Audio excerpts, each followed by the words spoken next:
Buenos días a todos. En este video nos enfocaremos en la cuestión de la Primera Guerra Mundial en América Latina. Y podemos decir que la participación de los países latinoamericanos fue olvidada durante mucho tiempo.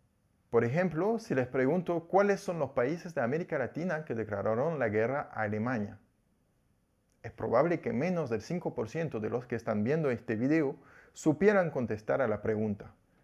La respuesta es Brasil, Cuba, Costa Rica, Panamá, Haití, Guatemala, Honduras y Nicaragua.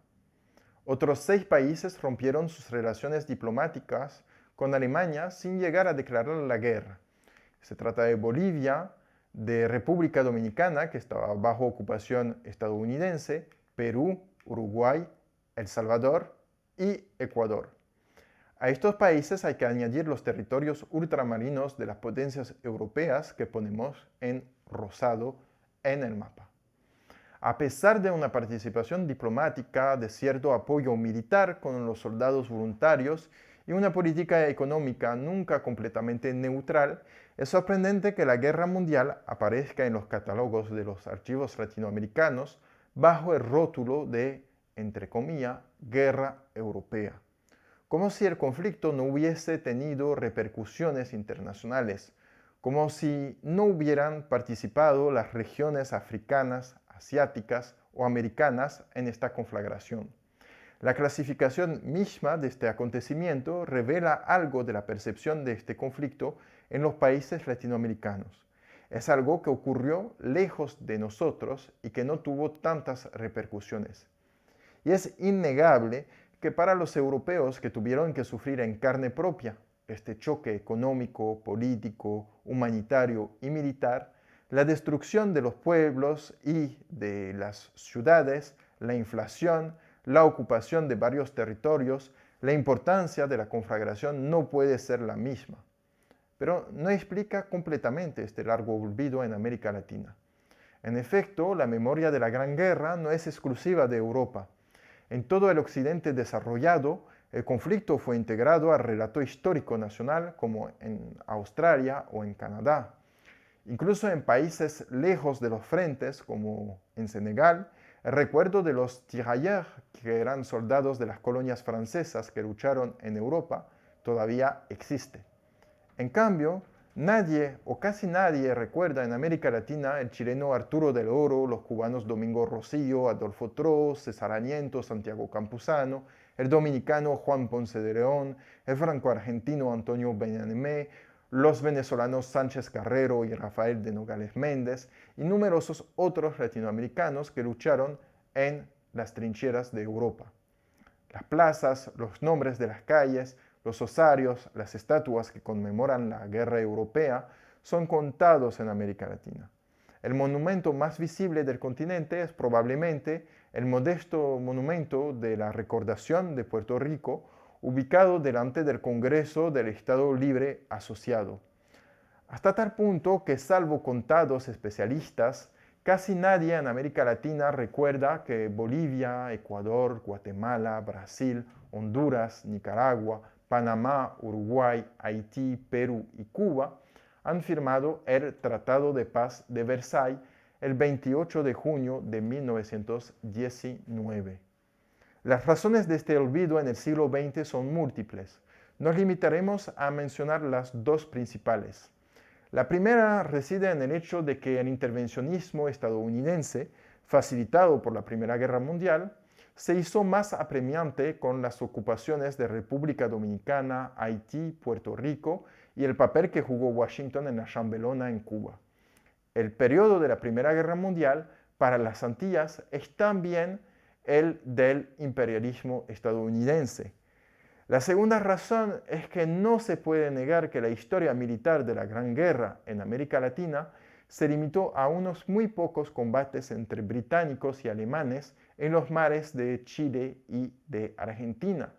Las batallas de Cabo Coronel y de las Malvinas principalmente, el desarme y secuestro de barcos alemanes en La Habana, Puerto Rico, Brasil y Perú, la movilización de soldados cubanos, puertorriqueños y brasileños, No obstante, la historia de la Primera Guerra Mundial no es solo militar, implicó una ruptura de los imaginarios geográficos y de los conceptos políticos en el Nuevo Mundo. La primera ruptura de la Primera Guerra Mundial es el cambio radical que se da en los discursos de los intelectuales latinoamericanos. Antes de la guerra, numerosos intelectuales defendían la posición según la cual los países latinoamericanos debían copiar las costumbres y valores morales de Europa porque era el corazón de la civilización universal.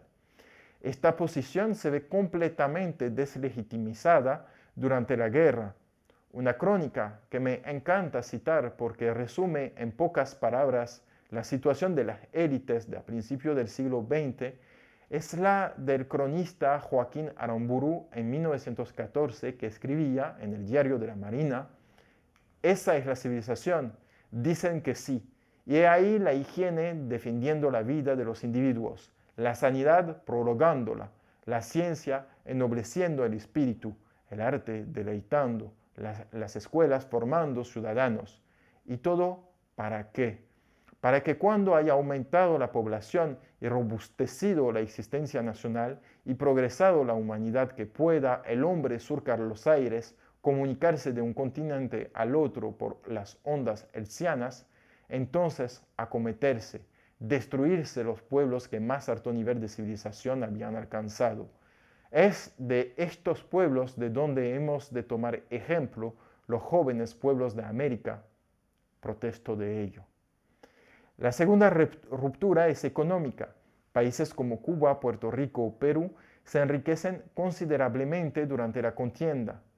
Es la danza de los millones. Se construyen mansiones, carreteras, monumentos, se desarrollan los ingenios, el telegrama se difunde en las provincias, las infraestructuras se modernizan y en pocos meses fortunas aparecen llevando a novedades inesperadas. Así, La Habana conoce su primer tapón de carros de la historia durante la guerra. Los salarios aumentan, la inmigración de los efímeros países ricos se dispara, los restaurantes chic abren sus puertas en los nuevos barrios construidos repentinamente a los pocos días de iniciada la contienda. Los países que ya producían el azúcar o materias primas se especializaron en su mayor producción exportadora. Alemania, que antes de la guerra era el principal competidor de los productores de caña con el azúcar refinado de remolacha, ya no puede exportar sus producciones. Y para los estados que extraían metales en sus territorios, la economía de guerra de los países europeos fue una oportunidad porque necesitaban muchos metales para hacer funcionar su economía de guerra. Pero esta riqueza fue ilusoria, porque mientras los países latinoamericanos especializaban sus producciones en materias primas que favorecían una riqueza inmediata, los productos manufacturados estadounidenses destruyeron las capacidades de producción local industriales.